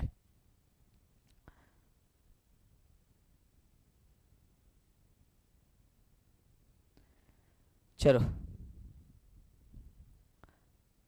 चलो आगे बढ़े सर। सब्जेक्टिव क्वेश्चन के एक बार तालियों के साथ स्वागत करो मेरे बच्चे फटाफट से, और चैनल को सारे बच्चे सब्सक्राइब कर लेना। जितने जल्दी चैनल को सब्सक्राइब नहीं किए हो तो वो कर लो और शेयर कर दो। चलो बात करते हैं सर सब्जेक्टिव क्वेश्चन की, लाते हैं भाई आपके सब्जेक्टिव क्वेश्चन। तो ये रहा मेरे बच्चे आपके स्क्रीन पे सब्जेक्टिव क्वेश्चन। तालियों के साथ एक बार स्वागत करेंगे, आपकी तालियों की गड़गड़ाहट होनी चाहिए, कमेंट बॉक्स में लगना चाहिए कि आप लोग सभी के सभी बच्चे क्या उत्सुक है। ये रहा सब्जेक्टिव क्वेश्चन, डन है। सब्जेक्टिव क्वेश्चन यहाँ पे 41 नंबर से चालू होगा, क्योंकि मैंने 40 के बाद 41 से स्टार्ट करवाया है ताकि कॉम्बिनेशन आपका सब मिला रहे, डन है। इस तरीके से मैंने टाइप करवाया है। देखो बहुत ही सुंदर सा प्यारा सा क्वेश्चन मैं लेकर के आया हूं आपके 100% तुम्हारे एग्जाम में मेरे बाबू पूछा जाएगा क्वेश्चन। बाबू क्वेश्चन कहता ध्यान से सीखिए और ध्यान से सुनिए, अरे अगर पीडीएफ जरूर ले ली है, बाद में मत कहिए कि हमारा पीडीएफ ना मिलला फिर दिक्कत भइला, ठीक बा। और जितना काम बोलले बनी व्हाट्सएप के जरूर फॉलो करके रख लो, व्हाट्सएप में जुड़ जा, और विद्याकुल एप्लीकेशन के डाउनलोड करो फटाफट से और इंस्टॉल करके रखो, काहे की तरह खाती है बैच, मतलब बैच बोल रहा टेस्ट आपको लेके आ रहा है जो कि आपके आगे की पढ़ाई आसान कर देगा। वो क्वेश्चन कहता है कि गैरिबाल्डी की कार्यों की चर्चा कर दीजिए। गैरिबाल्डी का नाम सुने हो? किसने किसने सुना है गैरिबाल्डी का नाम? उसके कार्य क्या क्या थे इसकी चर्चा करना है। तो लिखोगे महान क्रांतिकारी गैरिबाल्डी एक नाविक था। क्वेश्चन आपके देखो एक एक पॉइंट में बताऊंगा, याद करना, यहां से ऑब्जेक्टिव भी बनेगा।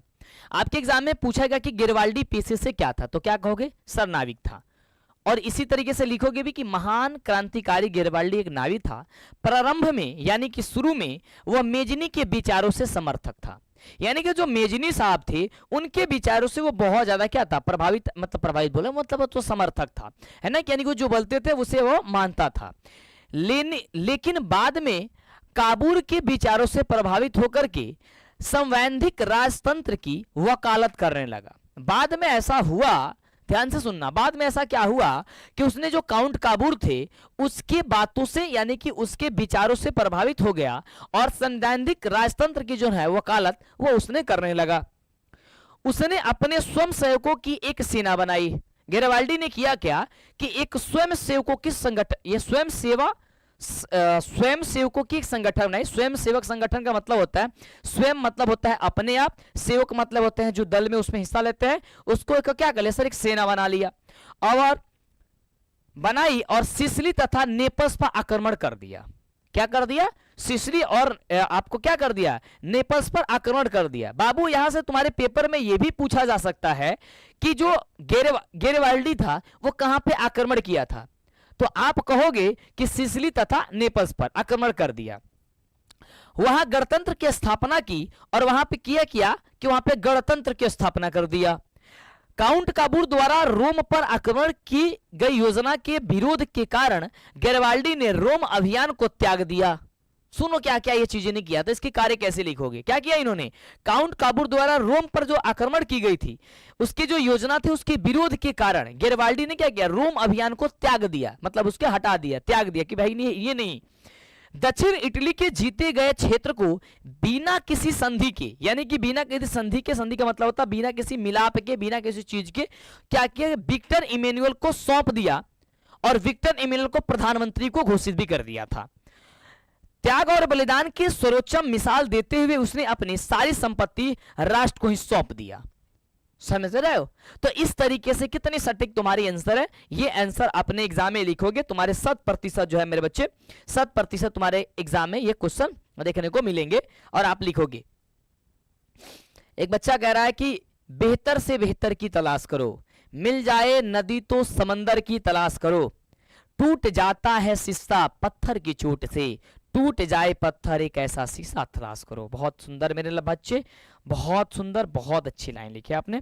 चलो आगे बढ़ते हैं। अगला क्वेश्चन क्या है? अगला क्वेश्चन, एक मिनट मेरे भाई, इसको हटा देने दो। अगला क्वेश्चन 42 नंबर कह रहा है कि रूसीकरण की नीति क्रांति हेतु कहां तक उत्तरदायी थी। बहुत ही प्यारा सा क्वेश्चन है भाई, ध्यान से सुनना। इसका जवाब क्या होगा? आप लिखोगे कि सोवियत रूस के अंतर्गत कई राष्ट्र शामिल थे। जो सोवियत रूस थे, सोवियत जो रूस थे उसके अंतर्गत बहुत सारे राष्ट्र क्या थे? आपस में शामिल थे। इसमें स्लाव प्रमुख थे तथा फिन, पोल, जर्मनी, यहूदी आदि अन्य जातियां भी इसमें क्या थी? शामिल थी, यानी कि उसमें थी। इन सबकी भाषा एवं जीवन शैली में काफी भिन्नता थी, लेकिन इनकी जो जीवन शैली थी उसमें काफी अलगाव था, यानी कि बहुत भिन्नता, मतलब अलग अलग चीजें थी। क्या थी? भिन्नता थी। जार निकोलस द्वितीय द्वारा नीति के कारण सभी अल्पसंख्यक समूहों की भाषा, संस्कृति, शिक्षा व्यवस्था पर खतरा मंडरा रहा था। हुआ क्या मेरे बच्चे कि जार निकोलस द्वितीय द्वारा नीति के कारण सभी अल्पसंख्यक समूहों की भाषा, संस्कृति, शिक्षा व्यवस्था पर क्या कहता सर? खतरा मंडरा रहा था। इस नीति के खिलाफ 1863 में पोलो ने सर्वप्रथम विद्रोह किया, जिसे निर्दयता पूर्वक दमन कर दिया गया। धीरे धीरे अन्य सभी अल्पसंख्यक समूह का आक्रोश उसी राजतंत्र के प्रति क्या हो गया सर? बढ़ता चला गया। सबका आक्रोश जो है ना उसी क्रांति को क्या है सर? बढ़ता चला गया था। अंततः क्रांति का क्या है? यह कारण बन गया। अतः अंत में हुआ क्या कि यह एक क्रांति का रूप ले लिया और यह क्रांति का एक कारण बन गया। यह क्वेश्चन सबसे ज्यादा इंपॉर्टेंट है, ऐसा समझो मैं आउट कर रहा हूं, यानी कि आपके पेपर में प्रश्न छपेगा, ऐसा कहोगे गेस में कर रहा हूं। क्वेश्चन कह रहा है कि रासायनिक हथियारों एवं एजेंट ऑरेंज का वर्णन कर दीजिए। और कितने बच्चे मैं पूछूंगा, क्या आपको यह क्वेश्चन आपको पहले से पता है क्या नहीं है? पहले हिस्ट्री से क्वेश्चन आएंगी, फिर ज्योग्राफी, फिर पॉलिटी, फिर आपका आएगा इकोनॉमिक्स से, सबसे क्वेश्चन आएगा। तुम परेशान मत हो, आप ध्यान से देखते जाओ। तो लिखोगे कि वियतनाम युद्ध में अमेरिका द्वारा खतरनाक रासायनिक हथियारों एजेंट ऑरेंज तथा फास्फोरस से बमों का व्यापक प्रयोग किया गया था। जो वियतनाम में अमेरिका द्वारा जो है वो बहुत सारे रासायनिक हथियार, एजेंट ऑरेंज, फास्फोरस द्वारा तैयार जो बम थे उसका व्यापक तरह से प्रयोग किया गया। इन रासायनिक हथियारों में नापाम एक प्रकार का ऑर्गेनिक कंपाउंड है। जो नापाम है वो क्या है? एक प्रकार का क्या है सर? ऑर्गेनिक कंपाउंड है। ये क्वेश्चन आपके ऑब्जेक्टिव में भी पूछ सकता है। जो अग्नि बमों में गैसोलीनों के साथ मिलकर के एक ऐसा मिश्रण तैयार करता है जो त्वचा से चिपक कर और जलने लगता है। यह एक ऐसा मिश्रण तैयार करता है जो त्वचा से चिपक जाता है और वहां पे जलने लग जाता है। सही है मेरे बच्चे? दूसरी तरफ एजेंट ऑरेंज एक ऐसा जहर था जिससे पेड़ों की पत्तियां झुलस जाया करती थी। यह एक प्रकार का ऐसा जहर होता था कि इससे क्या है ना, पेड़ की पत्तियां सभी झुलस जाएंगी। यानी अब जब पेड़ की पत्तियां झुलस जाएंगी तो भोजन तो बनेगा नहीं, यानी कि पेड़ जो है ना पूरी तरीके से समाप्त होना चालू हो जाएंगे, यानी कि पेड़ सूख जाते थे। अमेरिका द्वारा इसका प्रयोग जंगलों, खेतों एवं आबादी तीनों पर व्यापक रूप से किया गया।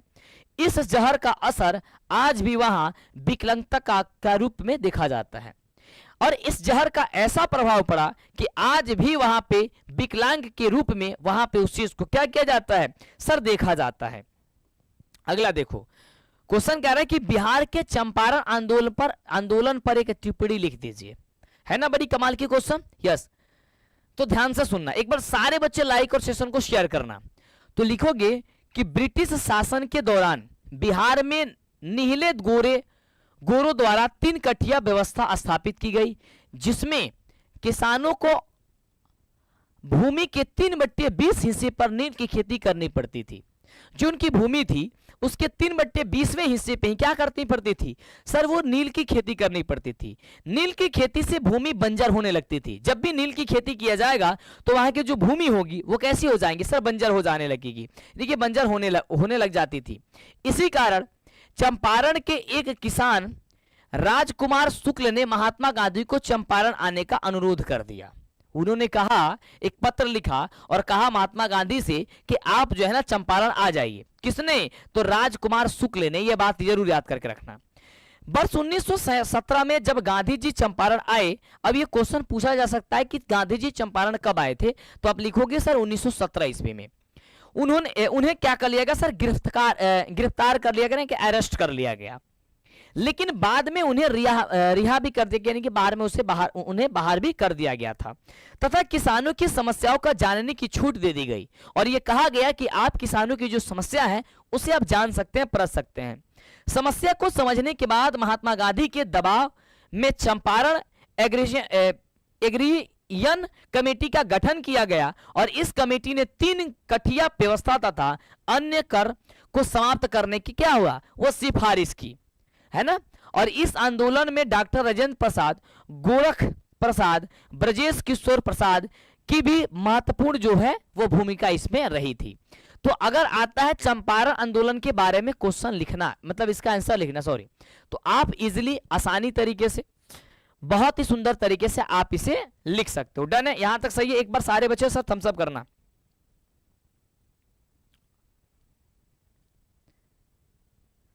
सही बात है, यस सर। चलो, काय हो जा रहा भाई, लाइव कट जा रहा है क्या आप लोगों का भी?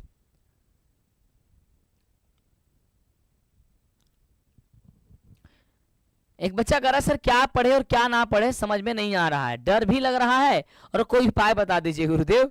देखो मेरे भाई, हमने स्टार्टिंग में इन्हें बोला था कि इस समय आपको आप ऐसा समंजन में पढ़ मतलब ऐसे जगह पड़ जाओगे जिसमें समझ नहीं आता कि तुम्हें क्या पढ़नी चाहिए और क्या नहीं पढ़नी चाहिए। ठीक है, लेकिन इससे तुम्हें बिल्कुल भी हताश परेशान नहीं होनी है, समझ रहे हो? बिल्कुल हताश परेशान नहीं होना है। आप आराम से एक एक क्वेश्चन को, एक बच्चा कह रहा है कि सर हमारा परीक्षा सेंटर गोपालगंज में ही है, माधव हाई स्कूल माझा, क्या आप आएंगे? सर हमारा परीक्षा सेंटर गोपालगंज ही है, माधव हाई स्कूल माझा। अच्छा ठीक है भाई, मैंने कहा कि यदि पॉसिबल होती है, यदि समय मिलती है तो मैं सेंटर पे पहुंचने की जरूर कोशिश करूंगा। मैं बता दूंगा कि मैं किस सेंटर पे आ रहा हूं, तो आप लोग मुझे जरूर बता देना, ठीक है मेरे भाई? यस। चलो अगला देखो, अगला कह रहा है कि विश्व बाजार के लाभ एवं हानि का एक संक्षिप्त टिप्पणी लिख दीजिए। तो क्या लिखोगे जल्दी बताओ मेरे भाई, फटाफट से, जल्दी से याद भी करते रहना कि औद्योगिक क्रांति ने उत्पादों को बेचने के लिए एक ऐसी बाजार व्यवस्था को जन्म दिया जो विश्व बाजार कहलाता है, जैसे कि लंदन, मैनचेस्टर, लिवरपूल इत्यादि। विश्व बाजार के लाभ, विश्व बाजार ने पूंजी, अगर विश्व बाजार के लाभ के बारे में बात करते हैं तो विश्व बाजार ने पूंजीपति, मजदूर तथा मध्य वर्ग नामक 3 शक्तिशाली सामाजिक वर्गों को क्या कर दिया, जन्म दे दिया। आधुनिक बैंकिंग व्यवस्था, रेल, सड़क, खनन तथा कृषि उत्पादन के क्षेत्र में क्रांतिकारी क्या हुई, प्रगति हुई। 19वीं सदी के प्रारंभ में अंत तक विश्व बाजार में लगभग 25 से 40 गुना की क्या हो गया, इसमें वृद्धि हो गया था। यानी क्या हुआ था इसमें मेरे बच्चे सर, बढ़ोतरी हो गया था। अगर हम बात करते हैं सर विश्व बाजार की हानियां, तो हानि क्या थी, तो लिखना कि विश्व बाजार ने अफ्रीका एवं एशिया में एक अत्यंत शोषणकारी व्यवस्था, उपनिवेशवाद को जन्म दिया।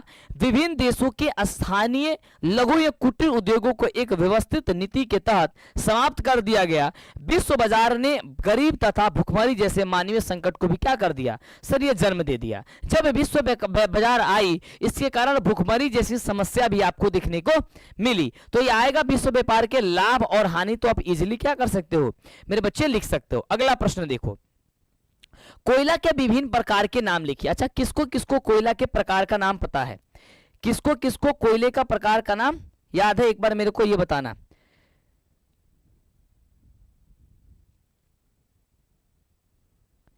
जल्दी मेरे बच्चे एक बार बताओ, किसको किसको जो है ना कोयले के प्रकार के नाम पता है? नहीं पता है तो मैं बता रहा हूं, याद करके जरूर रखना, या तो ऑब्जेक्टिव नहीं तो सब्जेक्टिव 100% पूछा ही जाएगा। कोयला एक पारंपरिक ऊर्जा का स्रोत है। इसमें उपस्थित कार्बन की मात्रा के आधार पर 4 प्रकारों में बांटा गया है।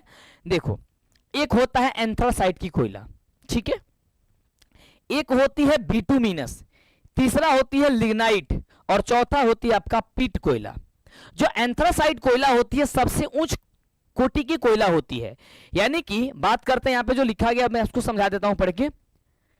एंथ्रासाइट कोयला एक एंथ्रासाइट कोयला के बारे में हम बात करते हैं, यहाँ पे पॉइंट है, 2 बिंदु लगा के पॉइंट दे देना।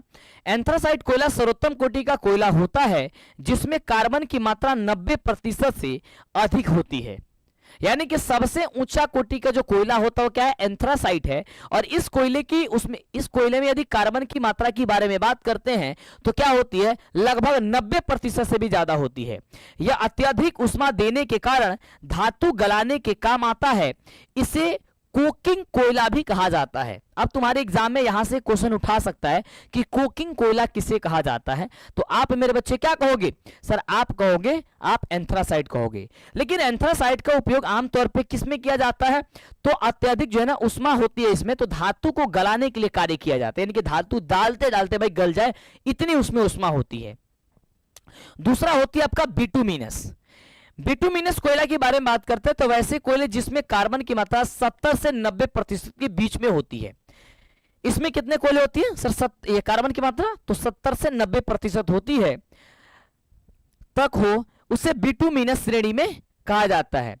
बिटुमिनस श्रेणी के कोयले अंतर्गत भारत में अधिकांश कोयला इस श्रेणी का है। इस परिष्कृत कर कोकिंग कोयला बनाया जाता है।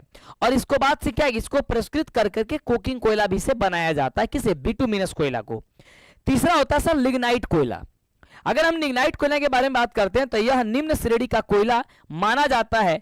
इसमें कार्बन की 30 से 70% तक होती है और इसे भूरा कोयला भी कहा जाता है। अगर आपसे पूछा जाए मेरे बच्चे की भूरा कोयला किसे कहा जाता है, तो आप कहोगे सर लिग्नाइट कोयला को कहा जाता है। किसे कहा जाता है? सर लिग्नाइट कोयला को कहा जाता है। भूरे कोयला के बारे में बात किया जाता है। तो ठीक है, डन है। और इसमें कार्बन की मात्रा कितनी होती है सर? 30 से 70% के बीच होती है। एक होती है सबसे निम्न कोटि की कोयला जिसका नाम है पिट, है ना, पिट कोयला। पिट कोयला के पिट कोयला अत्यंत निम्न श्रेणी का कोयला है जो पूर्वी भारत के दलदलीय क्षेत्रों में पाया जाता है। अगर पूछा जाए कि जो पिट कोयला है वह कहां पाया जाता है, तो पूर्वी भारत के दलदलीय क्षेत्र में क्या होता है मेरे बच्चे? पाया जाता है। डन है। तो ये क्वेश्चन आएगा, आप इजीली और आसानी से लिख दोगे। 47 नंबर क्वेश्चन कह रहा है कि भारतीय कृषि की 5 प्रमुख विशेषताओं को लिख दीजिए। भारत की जो कृषि है इसके 5 को विशेषता लिखेगा बा। तो कौन कौन लिखबा बाबू? एक बार जल्दी से सेशन के शेयर करा, चैनल के यदि सब्सक्राइब नहीं कर ले तो जल्दी से कला। चलो, तो पहला लिखबा भारतीय कृषि की विशेषता है। तो पहला, भारत के लगभग 2/3 भाग लोगों की आजीविका कृषि पर आधारित है। तीसरा, राष्ट्र की आय का 24% हिस्सा कृषि से ही प्राप्त होता है। तीसरा, भारत की भौगोलिक विविधता के कारण भारत में विविध फसलों का उगाया जाता है। चौथा, भारतीय कृषि के अंतर्गत खाद्य के साथ साथ नकदी फसल को भी क्या होता है सर? उपजाया जाता है, यानी कि यहाँ पे नकदी फसल होती है। चाय, गन्ना, जूट, तिलहन, तंबाकू, गेहूं एवं कपास आदि उत्पादन के क्षेत्र में इसका महत्व जो है ना काफी ज्यादा बढ़ जाता है, काफी ज्यादा है। उपयुक्त विशेषताओं के बावजूद भारतीय कृषि आज भी काफी हद तक क्या है? मानसून पर ही आधारित है। लेकिन इसके बावजूद भी जो है ना, ये जो है ना अभी भी क्या है? सबसे ज्यादा ये मानसून पे ही क्या है मेरे बच्चे? सर अभी भी आधारित है। ठीक है,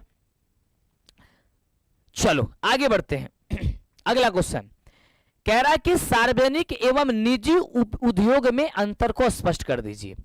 तो आप लिखोगे कि सार्वजनिक एवं निजी उद्योग में अंतर स्वामित्व के आधार पर निर्धारित होता है। वैसे उद्योग जिनका नियंत्रण अथवा स्वामित्व सरकार के हाथों में होता है उन्हें सार्वजनिक उद्योग कहा जाता है।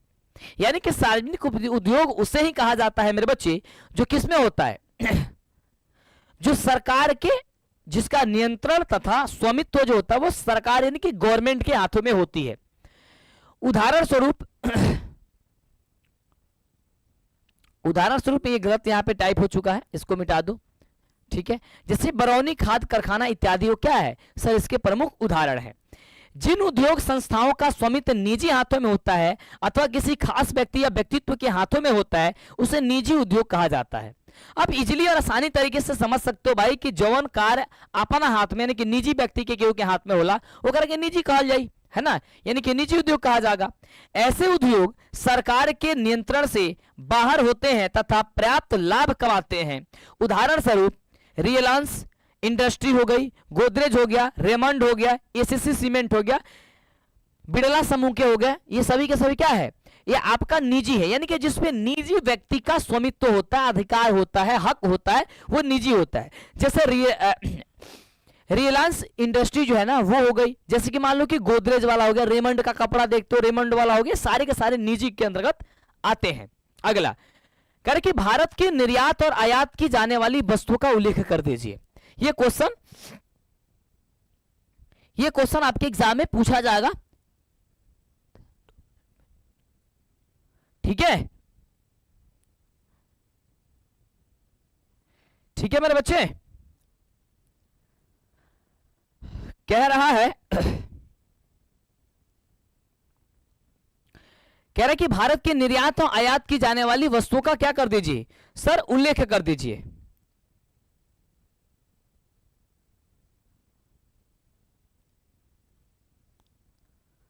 ठीक है, क्या कर दीजिए सर, उसका उल्लेख करिए। तो लिखिएगा इसके यहां पे फटाफट से क्या चीज,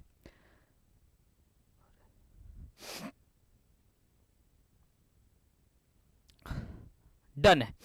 यहां पे क्या लिखेगा, भारत के निर्यात एवं आयात की जाने वाली वस्तुएं इसके अंतर्राष्ट्रीय व्यापार पर निर्भर करती है। भारत से निर्यात होने वाली वस्तुओं में मुख्यतः इंजीनियरिंग के सामान, पेट्रोलियम उत्पाद, रत्न एवं आभूषण, सूती वस्त्र, लौह अयस्क, खनिज एवं कृषि संबंधी उत्पादन क्या है सर, इसमें शामिल होते हैं। भारत में आयात की जाने वाली वस्तुओं में पेट्रोलियम, रासायनिक उर्वरक, सोना, चांदी, इलेक्ट्रॉनिक सामान, लौह धातुएं, रसायन एवं अन्य वस्तुएं शामिल होते हैं। और वर्ष 1907 से लेकर के 2006 से लेकर के 2008 के आधार पर भारत में प्रतिकूल व्यापार क्या है भाई, अभी तक इसे क्या किया भाई, ये संतुलित है। डन है, तो ये क्वेश्चन आएगा आपके एग्जाम में, तो आप इजीली और आसानी से लिख सकते हो। एक क्वेश्चन है 50 नंबर की, बिहार में धान की फसल के लिए उपयुक्त भौगोलिक दशाओं को उल्लेख कर दीजिए। तो मेरे बच्चे क्या लिखोगे, आप लिखोगे धान एक खरीफ फसल है। बार बार पूछा जाता है कि धान कौन सी फसल है या खरीफ फसल का एक नाम बता दो, तो कहोगे सर वो धान होती है, सही बात है। तथा इसके लिए बिहार में उपयुक्त भौगोलिक दशाएं निम्नलिखित है। पहला, तापमान धान उष्ण कटिबंधीय फसल है, इसे बोते समय 21 डिग्री तथा काटते समय 27 डिग्री टेम्परेचर होना चाहिए। दूसरा, वर्षा इसके लिए 125 सेंटीमीटर से लेकर के 200 सेंटीमीटर के बीच में क्या है सर, आवश्यक होती है। तीसरा, मिट्टी इसके लिए उपजाऊ जलोढ़ मिट्टी चाहिए जो बिहार में भरपूर उपलब्ध है। चौथा, श्रम धन की यानी कि जो अगर मजदूरी की बात करते हैं तो धान की खेती में पर्याप्त श्रम लगता है, यानी कि मेहनत लगता है, बड़ा मेहनत लगता है भाई धान की खेती में, जो कि बिहार में इसके लिए सस्ते दामों पर यानी कि सस्ते रुपए में, सस्ते में क्या होता है सर, ये उपलब्ध हो पाता है। इस प्रकार यह कह सकते हैं कि बिहार के धान की फसल के लिए अत्यंत अनुकूल दशाएं पाई जाती है। इसलिए मेरे बच्चे जो है ना, आपके धान की खेती बिहार में सरमुक्त यानी कि पूरी तरीके से कराई जाती है। अगला देखो, लैंगिक असमानता का क्या है, इसके बारे में लिखने के लिए बोल रहा है, तो ध्यान से सुनिएगा। कह रहा है कि लैंगिक असमानता सामाजिक असमानता का एक महत्वपूर्ण कारण बना है। लैंगिक असमानता लिंग के आधार पर भेदभाव को रखना है, यह स्त्री और पुरुष के जैविक बनावट से नहीं है। यद्यपि लैंगिक असमानता सामाजिक संचार पर हर क्षेत्र में दिखाई पड़ता है, तो आजकल लैंगिक विविधता पर आधारित सामाजिक विभाजन सभी क्षेत्रों में क्या होता है सर, स्पष्ट रूप से दिखाई पड़ता है। पालन पोषण, शिक्षा, कार्य क्षेत्रों में सभी जगह पर लैंगिक भेदभाव है। वर्तमान में शिक्षा के कारण लैंगिक असमानता क्या है, वो घट रही है। जब लोगों के अंदर एक शिक्षा की भावना यानी कि शिक्षित जब इंसान होने लगेगा, तो जितने भी चीजें जो है ना वो गलत चीजें होती है या लैंगिक जनन पे वो चीजें चल रही है, उससे धीरे धीरे क्या होगा, पूरी तरीके से क्या किया जाएगा, उसे खत्म हो गया ना, किया जाएगा। अगला, ग्राम रक्षा दल से आप क्या समझते हैं, जो कि बड़ा प्यारा सा क्वेश्चन है और आपके एग्जाम में ये पूछा जाएगा। तो आप क्या लिखोगे, ध्यान से सुनना। लिखोगे कि ग्राम पंचायत ग्रामीण क्षेत्रों की स्वायत्त संस्थाओं में सबसे नीचे का स्तर है, लेकिन इसका स्थान सबसे महत्वपूर्ण इसका स्थान क्या है, सबसे ज्यादा महत्वपूर्ण है। ग्राम पंचायतों के प्रमुख अंग में एक अंग ग्राम रक्षा दल भी होता है। जो ग्राम पंचायत होती है उसमें ग्राम रक्षा दल जो होता है वो सबसे प्रमुख होता है। यह गांव की पुलिस व्यवस्था है जो 1830 के आयु वाले युवक शामिल हो सकते हैं। यह एक प्रकार के ऐसी युवक दल होती है जिसमें जो 18 से 30 वर्ष के जो बच्चे होते हैं, माने लोग होते हैं, वो युवक होते हैं, उसमें शामिल होते हैं। सुरक्षा दल का एक नेता भी होता है जिसे दलपति कहते हैं। इसके ऊपर गांव की रक्षा और शांति का क्या है, उत्तरदायित्व रहता है या फिर उत्तरदायित्व होता है। यानी कि गांव का क्या है, जितने भी शांति व्यवस्था बनाए रखना है, रक्षा करना है, इन सबको क्या है कि इसी पे क्या करता है सर, निर्भर किया जाता है। जैसे गवर्नमेंट को यदि देखोगे तो आजकल 112 वाली चीजें चलाई गई हैं जिसमें पुलिस जो है ना हर एक चौराहे पर हर जगह देखने को मिल जा रही है। समझ रहे हो? यस। चलो आगे बढ़ते हैं। कह रहा है कि अगला क्वेश्चन कि वंशवाद से आप क्या समझते हैं। तो आप लिखोगे कि भारत के सभी राजनीतिक दलों में नेतृत्व का संकट है। अधिकांश राजनीतिक दलों में कोई ऐसा नेता नहीं है जो सर्वमान्य हो। प्रायः सभी राजनीतिक दलों के नेताओं को यह देखा गया है कि वह शीर्ष पर बैठे नेता अपने सगे संबंधियों और दोस्तों और रिश्तेदारों को क्या है, दल के प्रमुख पदों पर बैठाते हैं। अक्सर जब भी देखा जाता है मेरे बच्चे, तो जो नेता लोग होते हैं वो चाहते हैं कि मेरा बेटा या मेरे रिलेशन वाले लोग ही जो है ना उच्च श्रेणी पर, उच्च पद पर बैठे। ये वंशानुगत है, यानी कि वंशवाद है कि अपने वंश को ही देखा जाता है कि वो वहां पे बैठे, और इसकी वजह से राजनीतिक पूरी तरीके से खराब होती जा रही है। और बिहार हो या पूरे भारत की बात करते हैं, पूरी तरीके से क्या है, खत्म होते जा रही है। और यह सिलसिला पीढ़ी दर पीढ़ी कायम रहता है, और ये हमेशा देखा जाता है कि एक पीढ़ी जैसा समाप्त होती है, दूसरा पीढ़ी जैसा आता है तो उसको कहा जाता है भाई यही संभालेगा। सामान्य कार्यकर्ता को दलों में ऊपर के पदों पर बैठने की गुंजाइश काफी कम रहती है, लेकिन जो सामान्य पद के होते हैं, जो सामान्य लोग होते हैं, जो कि रिलेशन वंशवागत नहीं होते, यानी कि वंश के आधार पर नहीं होते, तो क्या है, उसकी गुंजाइश बहुत ही कम होती है। वंशवाद की समाप्ति राजनीतिक दलों के सामने प्रमुख चुनौती बन जाती है, और ये जो चीजें हैं वो क्या है, एक बहुत बड़ा चुनौती, बहुत बड़ा एक रूप ले लेता है ना, राजनीतिक दल में। डन है? तो ये आएगा तो आप आसानी से ये वाले आंसर लिख दोगे। कह रहे कि अर्थव्यवस्था से आप क्या समझते हैं। बहुत ही प्यारा सा, बड़ा हाँ सुंदर सा क्वेश्चन है। भाई अर्थव्यवस्था क्या है, यानी कि इकोनॉमिक्स आखिरकार है क्या। तो ध्यान से समझना, दैनिक जीवन में सभी लोग आजीविका के लिए कई प्रकार की आर्थिक क्रिया में लगे रहते हैं। जैसे मान लीजिए कि जो दैनिक जीवन में सभी जो लोग हैं वो आजीविका के लिए, यानी कि जीवन जीने के लिए अपने विभिन्न कार्य में लगे हुए हैं। कोई पढ़ रहा है, तो क्या है, उसको आगे चल करके पढ़ाना है, ये सॉरी पढ़ाना बोल रहे हैं, मतलब पैसा चाहिए। कोई बाहर में किसी कार्य को कर रहा है, उसे पैसा चाहिए ताकि वो अपनी आर्थिक क्रिया को संपन्न कर सके। मैं पढ़ा रहा हूं तो मुझे भी भाई 2 रुपए मिलेंगे तो मैं अपने घर परिवार को चला सकूंगा, मैं अपना पेट पाल सकूंगा। यानी कि जितने भी लोग हैं सब लोग क्या है, किसी न किसी कार्य से जुड़े हुए अपने आजीविका को बनाए रखने के लिए। सही बात है। जिसमें वस्तु एवं सेवाओं का उत्पादन होता है, उत्पादन के फलस्वरूप आय की प्राप्ति होती है, और जब उत्पादन होती है तो उत्पादन का शब्द क्या है भाई, आय की प्राप्ति होती है। अर्थव्यवस्था का अर्थ उस व्यवस्था से है जिसके अंतर्गत आर्थिक क्रियाकलाप के द्वारा हम अपनी आवश्यकताओं को क्या करते हैं सर, पूर्ति करते हैं। कहने का मतलब हो गया कि जो अर्थव्यवस्था है उसका, अगर अर्थव्यवस्था उस व्यवस्था से है जिसके अंतर्गत आर्थिक क्रियाकलाप के द्वारा हम अपनी आवश्यकताओं को पूर्ति करते हैं। मान लीजिए हमें आपको कपड़ा चाहिए, तो जब तक हम कोई किसी काम में नहीं लगेंगे, जब हम काम नहीं करेंगे तब तक हमारे पास आएगा नहीं, तो भाई साहब हम कैसे हो पाएगा। तो वो होती है अर्थव्यवस्था, जीवन यापन की अपनाई गई आर्थिक व्यवस्था। यानी कि सीधी भाषा में बाबू अगर तारा से कहीं तो अर्थव्यवस्था जीवन जीवे खाती जौन कार्य कई जला ओकरा बदले जौन हमारा का श्रमिक मिलेला वही अर्थव्यवस्था का रूप होता है। डन? चलो अगला कह रहा भाई बचत क्या है। अब बचत से मतलब यही है कि मान लो कि अगर कमा रहे हो 10 रुपया और खर्चा कर दे रहे हो 6 रुपया, तो जो इसमें से माइनस होगा वही आपका बचत कहलाएगा। तो मेन यही रीजन है, सीधी सी बात यही है।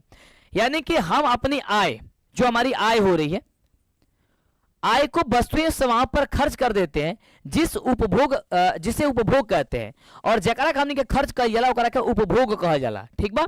दूसरे शब्दों में आवश्यकता की पूर्ति के लिए किया गया खर्च ही उपभोग कहलाता है, और आय एवं उपभोग का जो अंतर है वही हम लोग का बचत कहलाता है। यानी मैंने एक ही लाइन में कहा कि मान लो तुम 10 रुपए कमा रहे हो, 6 रुपए खा जा रहे हो, तो बचा कितना सर? 4 रुपए। तो 4 रुपया यही क्या हुआ? ये आपका बचत होता है। सही बात है। अगला देखो, विश्व व्यापार संगठन क्या है? यानी कि विश्व व्यापार संगठन यानी कि WTO क्या है? यहां पे WTO वर्ल्ड ट्रेड ऑर्गेनाइजेशन यही होता है ना, WTO। तो लिखो कि विश्व व्यापार संगठन अंतरराष्ट्रीय, इसको काट देना, अंतरराष्ट्रीय व्यापार संगठन है जिसका लक्ष्य व्यापार को उदार तथा लचीला बनाना है। इसकी स्थापना जनवरी 1995 में की गई थी। भारत इसका संस्थापक सदस्य रहा है। भारत जो क्या है, इसी का क्या रहा है? सर्व संस्थापक सदस्य रहा है। इसका मुख्यालय जेनेवा में है। अगर बात किया जाता है कि सर विश्व व्यापार संगठन का जो है मुख्यालय कहाँ है, तो कहोगे सर जेनेवा में है। यह सभी देशों में मुक्त व्यापार की सुविधा देता है, किंतु विकसित देशों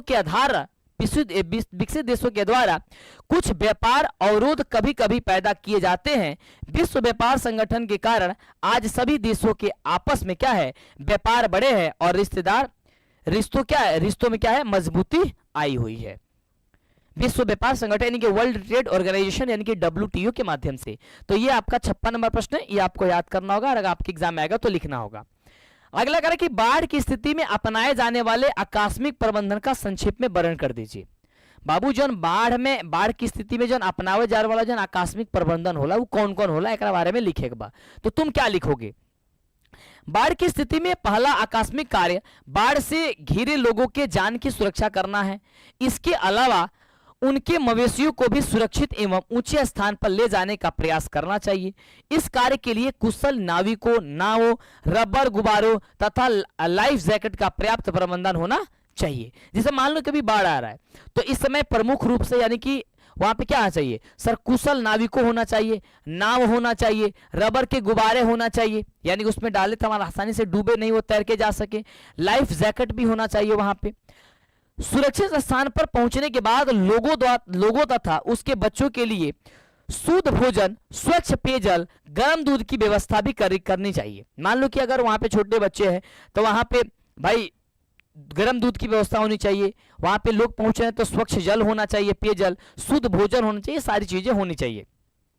छोटे व कम स्थान पर सभी लोग मिलजुल करके रहें, इसके लिए वातावरण बनाना चाहिए। वह एक प्रकार के इस प्रकार से वातावरण बनाना चाहिए जो कि क्या है, सब कोई मिलजुल करके रहे। बाढ़ की समस्या बरसात के समय ही सबसे ज्यादा हो जाता है, अतः बरसात से लोगों को बचाने के लिए पर्याप्त मात्रा में क्या है सर? प्लास्टिक की चादरों होनी चाहिए, यानी कि जिसे हम लोग क्या कहते हैं वो तिरपाल के नाम से जानते हैं, वो कि उसकी व्यवस्था होनी चाहिए। अधिक दिनों तक जल जमाव की स्थिति में महामारी फैलने का खतरा बन जाता है। यदि कहीं बारिश हो रही है या बाढ़ आ रहा है, वहां पे जल जमाव हो रहा है, तो जल जमाव से जो है ना महामारी जो फैलने की जो है ना वही खतरा, यानी कि बीमारी फैलने की सबसे ज्यादा वहां पे खतरा बन जाती है। अतः पर्याप्त मात्रा में दवाओं तथा डॉक्टर की भी वहां पर उपलब्ध करानी चाहिए। तो ये आपका आकस्मिक प्रबंधन है। और इसके अलावा यदि आपको कोई आंसर याद कर लेना, तो बहुत ही सटीक और आसान आपका आंसर यहाँ पे देखने को मिल रहा है। अगला कह रहा है कि भूकंपीय तरंग से आप क्या समझते हैं? प्रमुख भूकंपीय तरंगों के नाम लिख दीजिए। तो आप कहोगे कि भूकंप के दौरान उठने वाले कंपन को ही भूकंपीय तरंग कहा जाता है। इन्हें मुख्यतः प्राथमिक, द्वितीय और दीर्घ तरंग कहा जाता है। प्राथमिक तरंग के बारे में बात करते हो, प्राथमिक तरंग सबसे पहले सतह पर पहुंचती है। जो प्राथमिक तरंग होती है सबसे क्या होती है? पहले पहुंचती है। द्वितीय तरंग अनुप्रस्थ तरंग है और इनकी गति प्राथमिक तरंग से थोड़ी सी कम होती है। तीसरी बात करते हैं दीर्घ तरंगे, तो भूपटलीय स्तर पर उत्पन्न होती है और ये सबसे धीमी लेकिन सबसे विनाशकारी होती है। ये दीर्घ तरंगे जो होती है वो पहुंचती तो बड़ी धीमे से है, लेकिन अगर पहुंच गई है तो लेकिन सबसे ज्यादा क्या है, पहुंचती है तो सबसे ज्यादा विनाशकारी होती है। और एक क्वेश्चन और है 59 नंबर क्वेश्चन कि सुखाड़ में मिट्टी की नमी को बनाए रखने के लिए आप क्या करेंगे? मान लो कि सुखाड़ की समस्या आ जाए, जैसे मान लो कि अब गर्मी बढ़ेगी तो सुखाड़ आएगा, इस समय आप क्या करोगे?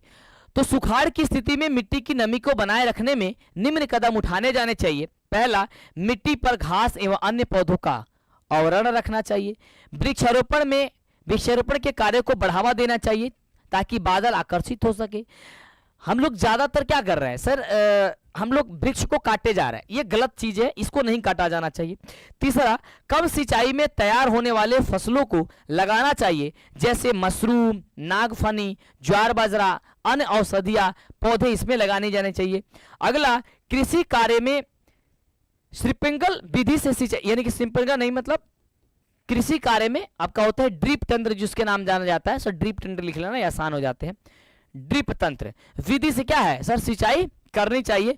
इस प्रकार सूखे की स्थिति में मिट्टी की नमी को क्या है, हम बचा सकते हैं और कृषि कार्य को इसमें किया जा सकता है, जिससे कि यदि अत्यधिक क्या है सर, मुनाफा हो सकती है। डन है। तो मेरे भाई इस तरीके से आपकी जो है ना आज की ये 40 क्वेश्चन आपके ऑब्जेक्टिव, और आपका उसके बाद से 40 के बाद से 59, यानी कि लगभग 19 क्वेश्चन। 19 क्वेश्चन आपका क्या है सर, 40 प्लस 19 यानी कि 59 क्वेश्चन आपने देखा। इसमें टोटल आपके ऑब्जेक्टिव सब्जेक्टिव मिला करके मैं उम्मीद करता हूं कि यदि आप इस क्वेश्चन को पढ़ लिए या समझ लिए या याद कर लिए तो तुम्हारे पेपर में बहुत हद तक नहीं, बहुत आसानी से सावधानी से पेपर को करके चले आओगे। ठीक है मेरे बच्चे, तो आज के सेशन के लिए बस इतना ही।